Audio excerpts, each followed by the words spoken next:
যারা ধন মালকে গছিয়ে রাখে, যাকাত ঠিক মতো দেয় না, যাকাত বের করে না, আল্লাহ তাআলা বলছেন ফি সাবিলিল্লাহ, যারা আমার রাস্তায় ব্যয় করে না, ওয়ালা ইউনফিকুনাহা ফি সাবিলিল্লাহি ফাবাশশিরহুম বিআযাবিন আলিম। হে আমার নবী, হে আমার নবীর ওয়ারিসেরা, তোমরা বলে দাও, আমার বান্দা বান্দীদেরকে জানিয়ে দাও যে তাদের জন্য আল্লাহ তাআলা কঠিন শাস্তি তৈরি করেছেন। কঠিন শাস্তি মানে আল্লাহ তাআলার নবী বলছেন, যারা মাল, এই যে আপনার ধান উঠছে, আপনার ভুট্টা উঠছে, আপনার দোকানের মাল রয়েছে, আপনার এই মালে আপনার ধরেলেন বাড়িতে 6 থেকে 7 লাখ টাকা আপনার বাড়িতেও জমা আছে, হয়ে গেছে অলরেডি, আপনি যাকাত দিচ্ছেন না, ওই সব মালকে কি করা হবে? আল্লাহর নবী বলছেন ওই সব মালগুলোকে একটা সাপ বানিয়ে দেওয়া হবে, আর সাপ বানিয়ে দিয়ে তার গলায় কি করা হবে? লেপটে দেওয়া হবে, গলায় দিয়ে দেওয়া হবে, আর ওই সাপ আপনাকে ছবল মারতে থাকবে। বন্ধুরে, কতদিন আল্লাহর নবী বলছেন কিয়ামত পর্যন্ত মানুষকে শাস্তি দেওয়া হবে। ওই সাপ ছবল মারবে আর আপনাকে কামড় মারতে থাকবে, আর বলবে আমি তোমার মাল, যেমন তুমি পৃথিবীর বুকে জমা করে রেখেছিলে, তুমি মাস্তি করে খেয়েছিলে, আয়েশ করেছিলে, বন্ধু বান্ধব নিয়ে শুধু গাড়ি আর বাড়ি করেছ, আমার রাস্তায় দাওনি, আজকে তুমি তার মাজা চাখো। আপনি সেই দিন মাজা চাখতে থাকবেন। আল্লাহর নবী আরো বলেন, কোনো ব্যক্তির বাড়িতে যদি 5টি উট থাকে, তারপরে যদি 5টির মধ্যে আপনাকে 1টি যাকাত দিতে হবে। যদি আপনি না দেন, আল্লাহর নবী বলছেন কোনো ব্যক্তির বাড়িতে যদি 40টা গরু থাকে, 30টা গরু থাকে, তাহলে তাকে কি করতে হবে? 30টার মধ্যে 1টা তাকে আল্লাহর রাস্তায় দিয়ে দিতে হবে।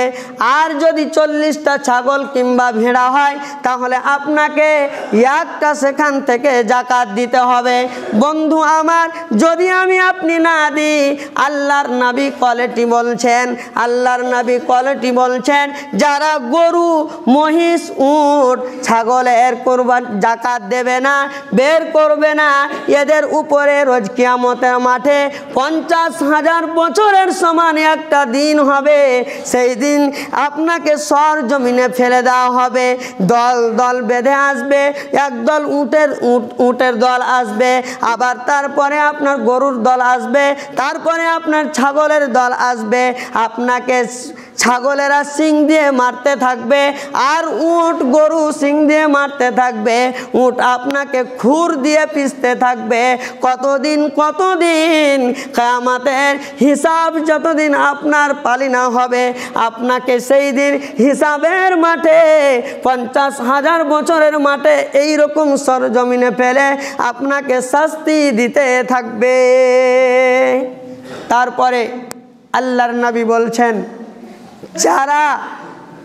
যারা সোনা এবং চাঁদি, অনেক বাড়িতে আছে সোনা চাঁদি, আপনার বাড়িতে যাকাত দেওয়ার মতো হয়ে গেছে, আপনার স্বর্ণ চাঁদির যাকাত আপনি ঠিক মতো দিচ্ছেন না, আল্লাহ তাআলার নবী বলছেন সেইগুলোকে কি করা হবে? ইয়াউমা ইউহমা আলাইহা ফি নারি জাহান্নামা জিবাহুহুম ওয়া জুনুবুহুম ওয়া জুহুরুহুম। আল্লাহ তাআলা বলছেন স্বর্ণ এবং চাঁদির যারা যাকাত দেয় না, ভালো করে শুনুন, আপনি কোনো জায়গায় অ্যাক্সিডেন্ট হয়ে গেছেন, আপনাকে মারা হয়েছে, কিংবা আপনার কোনো জায়গায় লেগে গেছে, আপনি ডাক্তারের কাছে গেছেন, ডাক্তার আপনাকে যা ওষুধ পানি দেওয়ার দিয়েছে, কিন্তু আপনাকে একটা ফর্মুলা বাতিয়েছে। সেই ফর্মুলাটা কি? যে তুমি বাড়িতে গিয়ে গরম পানি বোতলে ভরে তোমার ওই ব্যথার জায়গাটাতে তুমি সেঁক দেবে।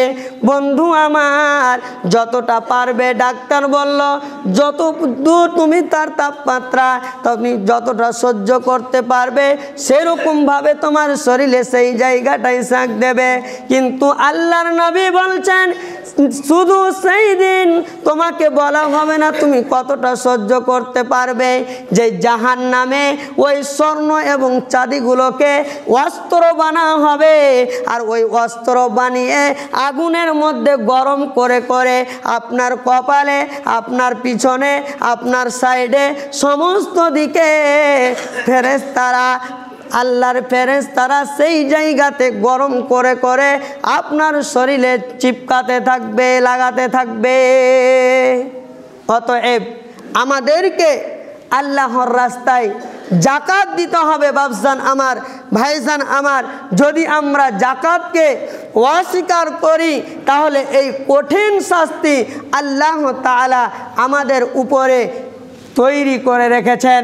অতএব আমাদেরকে জাকাত দিতে হবে। বললাম বাপজান আমার, ভাইজান আমার, আমি অন্য কোথাকার নয়, আপনাদের আন্ধারিয়ারি ছেলে। আমার পিতার নাম আলী হোসেন, আমার বাড়ি পশ্চিম পাড়া, হয়তো অনেকেই চিনেন না। আমি তার ছেলে। আমি আপনাদের সামনে যে বিষয় তুলে ধরলাম, আপনাদেরকে আমি সকলকেই চিনি, হয়তো নাম জানেন না।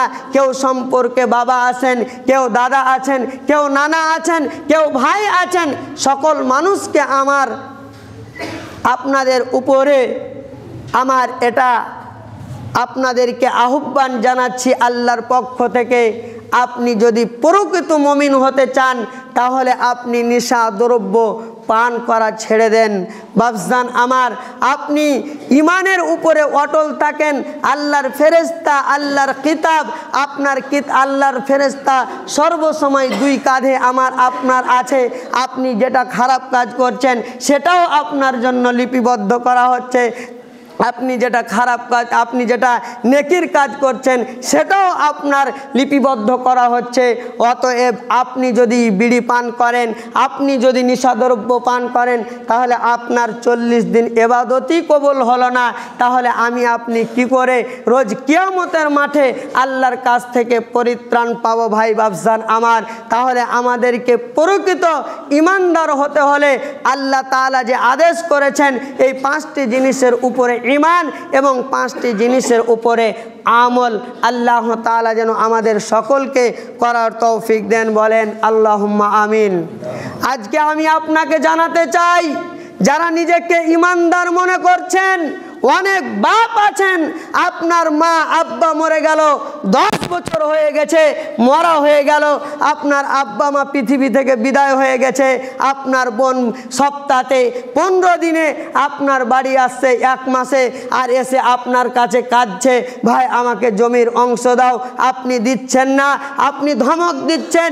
এই জিনিসটাই আপনি যে ঈমান এনেছেন আল্লাহর উপরে, কিন্তু আল্লাহর কিতাব বলছে যেই দিন তোমার আব্বা মা মরে যাবে সেই দিন তুমি তোমার আব্বা, তোমার বোনকে, তোমার ভাতিজাকে, যারা ইয়াতিম, তোমার ভাই মরে গেছে, তোমার ইয়াতিম ভাতি যারা বেঁচে রয়েছে তাদেরকে তুমি মাল দিয়ে দাও, যেটা অংশ পাবে। কিন্তু আমরা অনেক মানুষ আছি, গায়ের জোরে, আমরা বংশের জোরে, রক্তর জোরে সেই মালকে ভক্ষণ করছি।